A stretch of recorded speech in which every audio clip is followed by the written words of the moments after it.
There we go. Okay, everybody.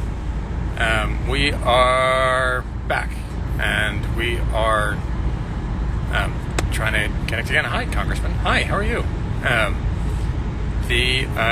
My wife just texted me. She said, "Are you feeling good out there?" We are. Thank you, honey. I will text you back in a quick second. There we go.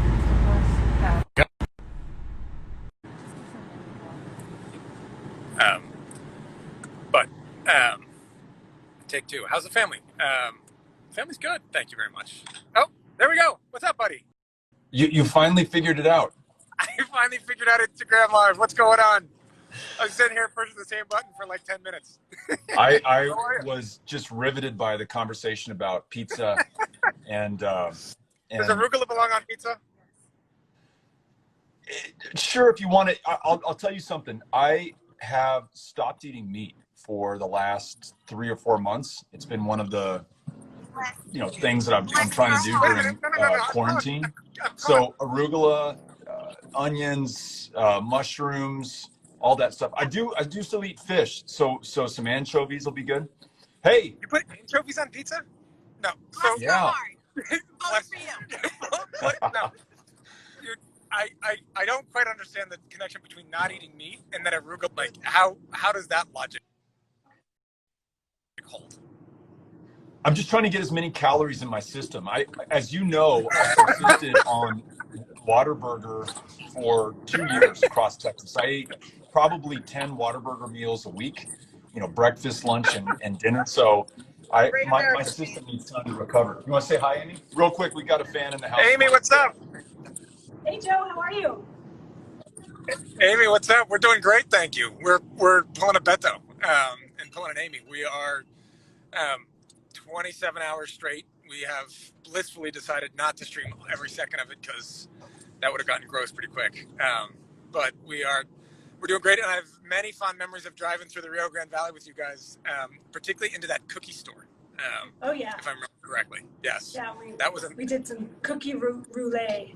We did. Right. That was quite a cookie shop. They loved you in there. How are you? What's going on?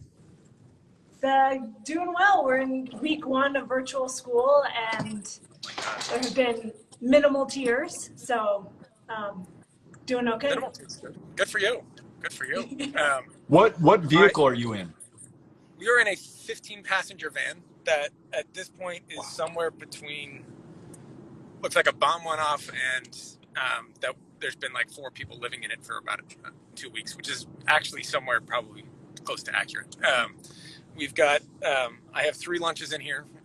We've had, I think, I actually lost count. By 11 o'clock, we had 19 cups of coffee and an untold number of bags of sugar.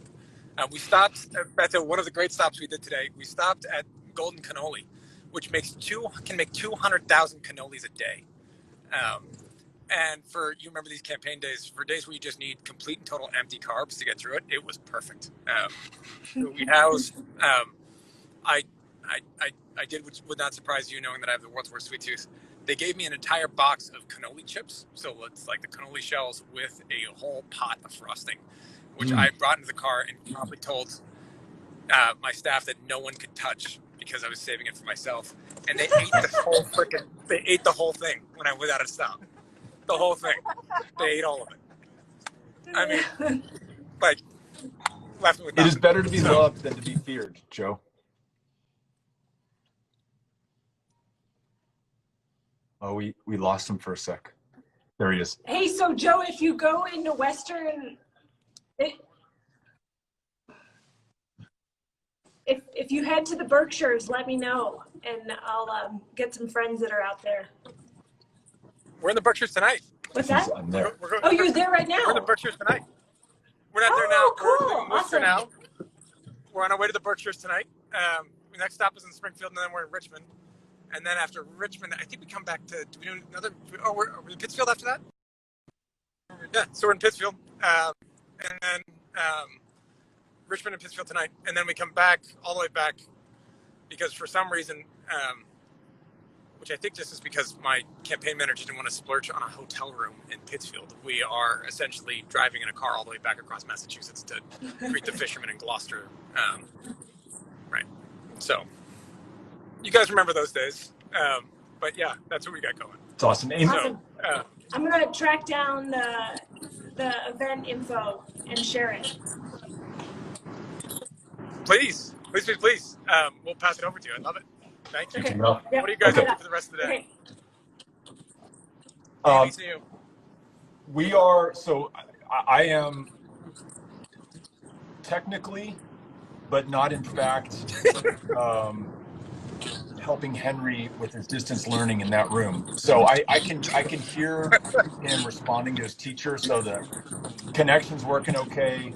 He's doing fine.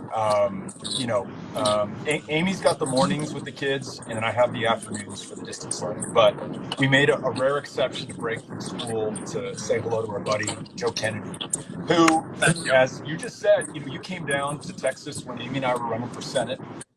And not only did you drive our Dodge Grand Caravan for us, and I remember calling my mom that night saying, Mom, I've made it. Joe Kennedy is my driver, and he's taking me across the state of Texas. But I remember We also got lost at the a first time I rally drove. Hey, We got you know lost. what? You can be forgiven for that. You're from Massachusetts. If you remember you correctly, were just proving your bona fides. I met you when you guys were driving a minivan, and we were going to like a labor union meeting, and I didn't know I was driving because I don't know my way around Houston, Texas. But somebody threw me the keys, and then we literally drove around circles for a while. So my bad on that one. But it's okay. I mean, some people say if you had gotten us to that meeting on time, that would have picked up the 2.5 points we needed to beat Ted Cruz. But I'm not going to dwell on that. I'm not angry. I am long over that.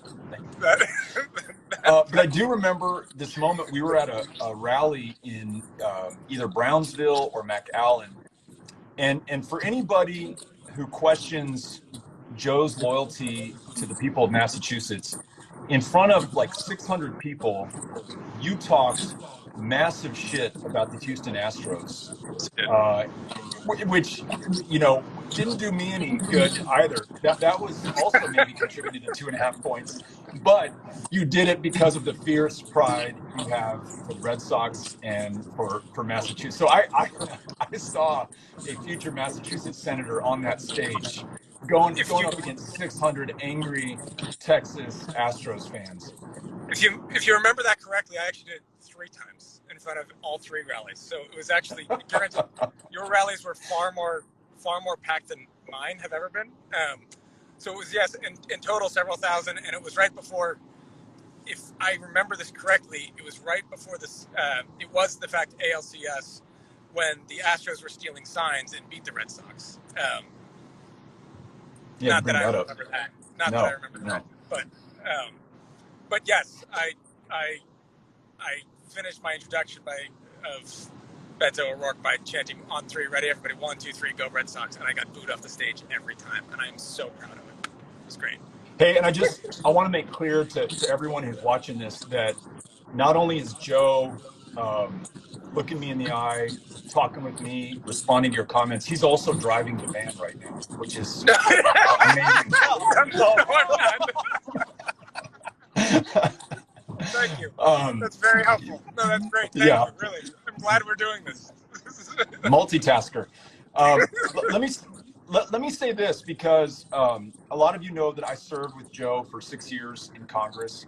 We became very good friends. Not only did he and Lauren come down and campaign for us in that critical Senate race, which, even though we didn't beat Ted Cruz, did do a lot of good in Texas. Colin Allred won his race. Elizabeth Panel Fletcher won her race. 17 African-American women elected to judicial positions in Harris County.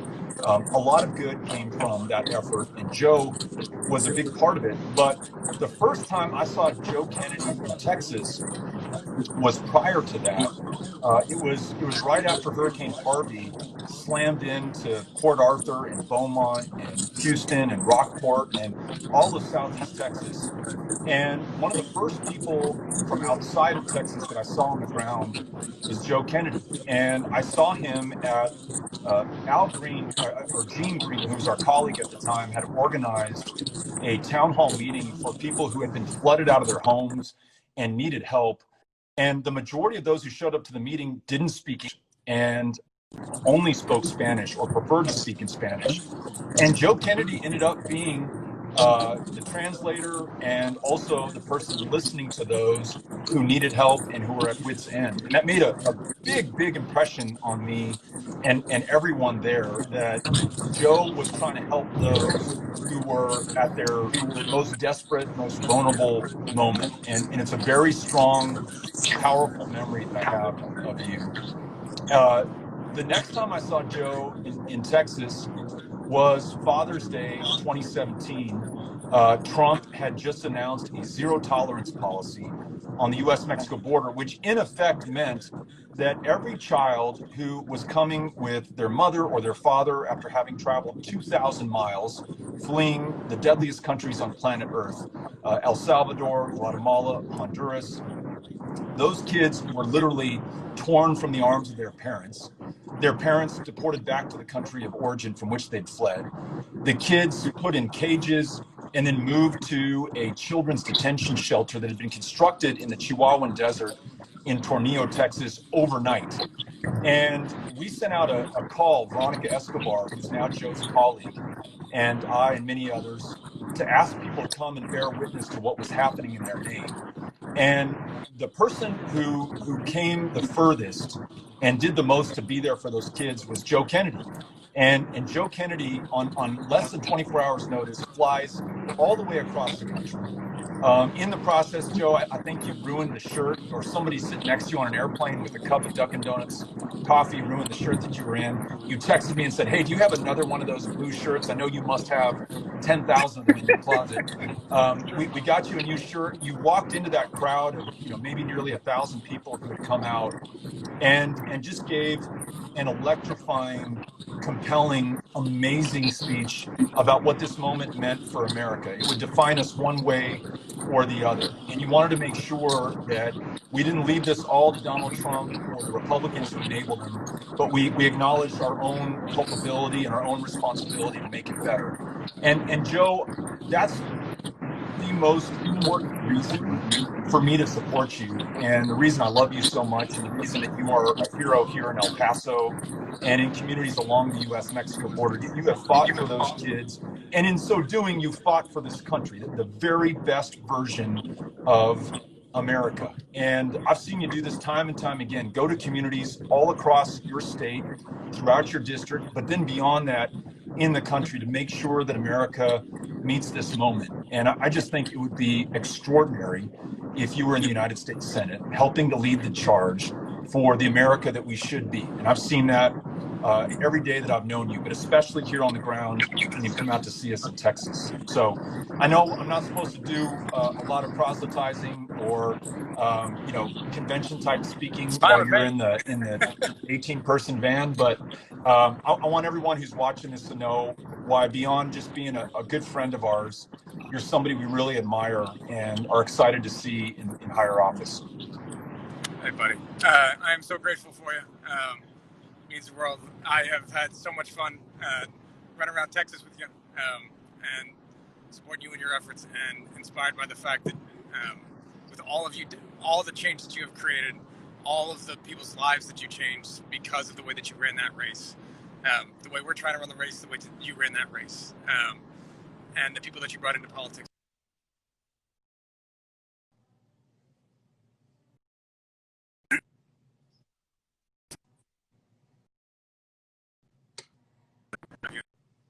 Thank you for making the time to jump in on this one. And I am sorry that it took me so long to figure out how to push the button on Instagram Live, but we'll get there. Thank you. And thanks for reminding everybody that we're behind you all the way. You tell us what we can do. I'm grateful, buddy. Really. Thank you, pal. Be well, everybody. Thanks for having me on. Always. Yeah. See you, pal. We'll see you soon. Yes, you will. See ya. Bye-bye.